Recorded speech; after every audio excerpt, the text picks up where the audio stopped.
fella for a lot of these UFC guys. Kelvin Gastelum versus Ian Heinisch. Yeah, I mean, interesting matchup. Kevin Gastelum, he's a bit of a character, obviously, because he became champion, but he didn't actually, win the belt. He was sort of like given the belt because he couldn't fight against Robert Whittaker. And he kind of just got a belt. Yeah, he kind of just got a belt. And then fought Izzy for the interim. Yeah, and then lost to Izzy, and then he lost to Darren Till, and then who did he last fight? What am I thinking? Jack Hermanson.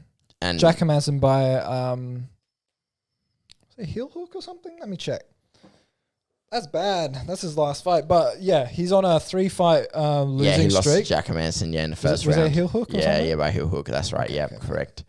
Yeah, so he's on a 3-fight losing streak, and then he's up against Ian Heinisch. And then difficult name for these guys to talk about. He's an interesting fella. He's brand new to the UFC. He only just joined the UFC last year. Yeah. He's had some ups and downs. He's had some decent performances, but he's also had a few losses now. What's interesting was he went to jail. He at a young age he was diagnosed with ADHD. He went to jail for what? Believe the police caught him. Well, first the police caught him with I think like 1,000 or 2,000 ecstasy pills.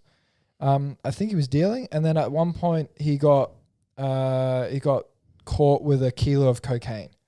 So I think following being in jail, he's used MMA almost like his rehab, and this is kind of. His problem is it's a new leaf and it's a new life for Ian Heinisch, and it's interesting because he's a talented individual. He's certainly athletic. He's only been in the UFC for 2 years, and he was on season 2 of Dana White's Contender Series. Yeah.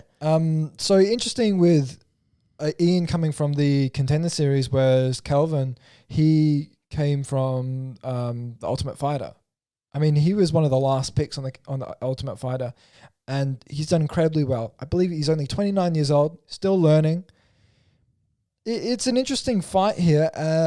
Ian Heinisch, I believe, is it a 1-fight losing streak he's on? He's on 2 fight. He won his last fight against Gerald Jared Mershaw. He KO'd him in the first round. But he lost 2 before that to Omari Akhmedov and Derek Brunson. Yeah. So, and the thing what was interesting there was those 2 losses were against people with decent wrestling ability. Yes, correct. I mean, specifically Derek Brunson, very good offensive wrestler, likes to put on a lot of pressure and take you down to the ground and ground and pound. Now, he's also never been knocked down. He's never been knocked down. Yeah. He's never been knocked out either. Yeah. And he's lost all of his losses. So 2 of them are by decision, and one of them is literally by a submission against Marcus Perez, which was triangle choke. Yeah, I mean, Ian Heinisch is actually he's got I think 2-inch height advantage against Kelvin Gastelum. I believe he's got maybe 3 or 4 inches in reach on Kelvin now. Kelvin's no stranger. Once he moved up from welterweight to middleweight, he's done incredibly well, going into an interim middleweight championship. Mm-hmm. He's no stranger now that he's moved up to middleweight, that he's going to be shorter than everyone else. Yeah. But being a southpaw, that left hand, and that specifically that left hook, that's got fucking power. Mm-hmm. Now, I don't agree with him getting a split decision against Darren Till. I think Darren Till beat him unanimously. Yeah. That was a weird fight to give that. One of the judges gave it to Gastelum, and that makes no sense. But Gastelum, when did the judges ever make sense? I know. Gastelum versus Heinisch is very interesting for the middleweight division. I believe Heinisch is in number 13.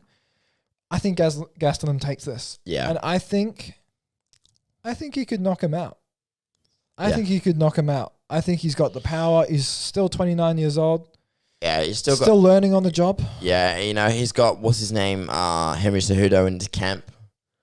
So. Oh, yeah, exactly. Yeah. So. And the other thing also, Gastelum's got mad power, but Ian Heinisch, his 2 losses came from Derek Brunson, and who was his other loss? I'm forgetting who his other loss was. Who? We're talking Omari Heinisch. Akhmedov. Huh? Those Yeah. Omari Akhmedov Yeah. and Derek Brunson, both by decision and unanimously, and that was because of the wrestling ability of both people. Kelvin's a great wrestler. He does incredibly well with offensive wrestling and taking you down, and then further ground and pound, and then he's got that left hand too. I think Kelvin takes this. I think in Heinisch, although he's got an incredible story, going behind bars, getting out of jail, then he's used MMA almost like a rehab. It's a new leaf of a new walk of life he has now. He's got direction in his life. I think he's great. He's great for fighting in general. So it's a really good role model. I just think maybe he's found the sport a little bit too late now that he's 32 and a half, and Kelvin's 29 years old, and he only turned 29 years old the end of last year.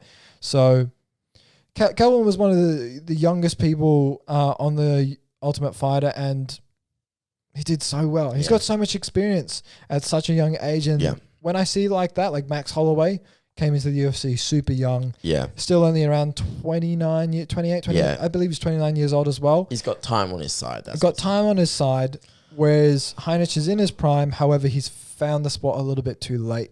Gastelum's power and his offensive wrestling could pose an issue for Heinisch, and I think it could either go by decision, but you would be surprised with Gastelum. Gastelum's got on a 3-fight losing streak. I think this has lit a fire under Kelvin's ass, and he could be coming in with some absolute hit, and that left hand could be red hot. So interesting fight, and I'm so interested to watch this. It's a UFC 258 is a good card.